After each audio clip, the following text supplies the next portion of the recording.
Son zamanlar köhnə Sovet və Rusiya istehsalı olan avtomobillər istismar dövriyyəsindən çıxarılmağa başlayıb. Bunun əsas səbəbi Rusiyadan ölkəmizə gətirilən maşınlara qoyulan qadağalar və onların dövlət standartlarına uyğun olmamasıdır. Maşın bazarından bildirirlər ki, bununla belə əhalinin böyük bir hissəsi ucuzluğuna görə bu maşınlar Sovet maşınlarına daha da çox olub, kim indiki bazara görə, inamarkalardansa. Ona görə ki, onlar biraz ucuz olduqlarına görə, təzə maşındır yəni həm də. Çox da yəni mənə belə gəlir ki, bu indi buraxılan maşınlar arasında çox da Sovet maşınlarının fərqi olmayıb. Amma məlum qaydanın maşın bazarına da təsiri az olmayıb. Belə ki, qadağalardan sonra bu maşınların qiyməti qalxıb. Sovet maşınları daha üstün gedərdi indiki xarici maşınlardansa. Əvvəl çox satılardı maşın. İndi demək olar ki, hal-hazırda heç satmırıq.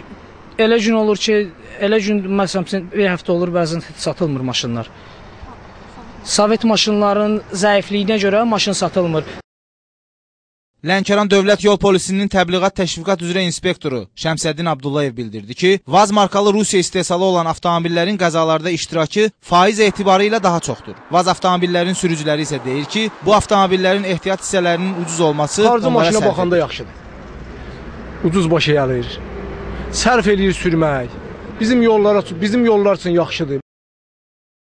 Düzdür, hər hansı bədbəxt hadisədən sığortalanmaq qeyri-mümkündür. Amma bunu bədbəxt hadisə adlandırıb vəziyyətdən çıxmaq olmaz. Hər gün artan yol qəza hadisələrinin qarşısını almaq istəyiriksə, istər Rusiya istehsalı, istərsə də xarici ölkə maşınları olsun. Hər vəclə qəza risklərinin qarşısını almalıyıq.